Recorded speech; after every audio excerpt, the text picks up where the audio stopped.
Hello, good afternoon.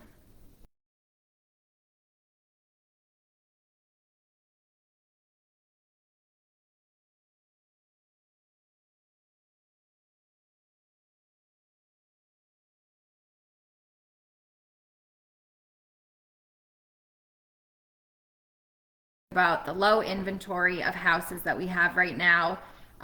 It's no joke. I posted something on my Facebook page, a TikTok video, and it's funny, but it's not funny because everybody is going through the same thing right now.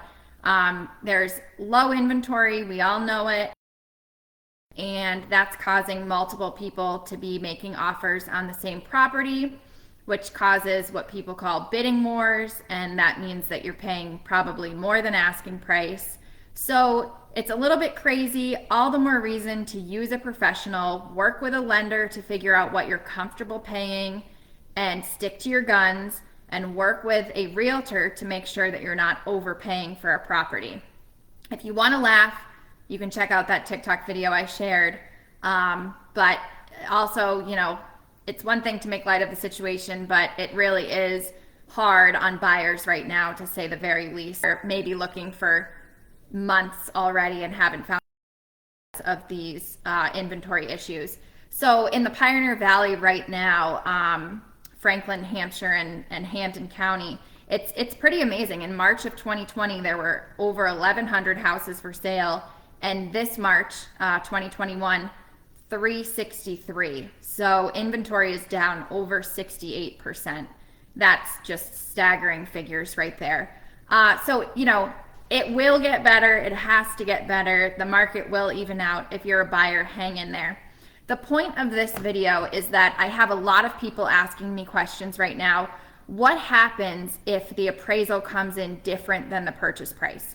That's a really important question. So when you're making your offer, you need to, again, talk to your realtor about what the house is realistically going to appraise for.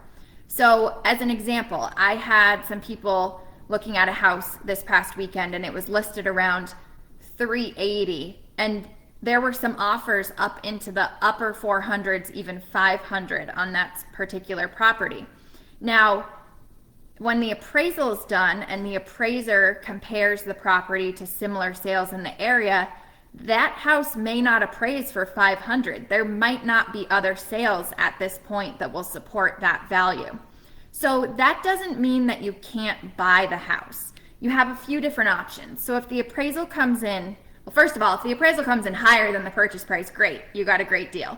Okay, that's a good thing. If it comes in at the purchase price or above the purchase price, you move forward, everybody's happy, the show goes on. If it comes in lower than the purchase price, then there's a little bit of work we have to do. So you have a few different options. Either you just buy the house as it is, knowing that the value came in on the low side. In that case, you may have to make up the difference in the down payment, right? Your loan is going to be based on whatever's lower, the appraisal or the purchase price. So if you keep the loan amount the same based on so if you keep the amount you're borrowing as a percentage of the property value the same, then that means you're going to have to put more money down. Okay, so you put more money down to make up the difference. That's option one. Option two is you can keep the loan amount the same, but you might have to pay mortgage insurance. Okay, so if you're borrowing relatively more than the house is actually worth because of the appraised value coming in low, then your monthly payment might be higher because you have to pay mortgage insurance. So option one, make up the difference in the down payment. Option two, maybe you have to pay mortgage insurance, but you don't have to put the extra money down. Third option, you can go to the seller and you can ask them to come down in price. So maybe the seller is willing to negotiate a little bit. If they meet you all the way down to the appraised value, that's the best scenario, right? Then you don't have to put extra money down and you don't have to pay private mortgage insurance, PMI. Maybe they won't come all the way down in price, but they'll meet you halfway or they'll meet you part way. So that is a fourth option. Okay, so make up the difference in the down payment, keep your down payment the same, but maybe you have to pay mortgage insurance, so your monthly payment's higher. Ask the seller to renegotiate. And then the fourth option, of course, is you just decide you don't want to buy the house because the price difference is too much. So those are generally the different ways that you can mitigate the appraised value coming in different from the purchase price. Make sure that when you write up your offer, a lot of people are completely waiving their appraisal contingency. Be very careful if you do that, because that protects you so that you have those options if the appraisal does come in low.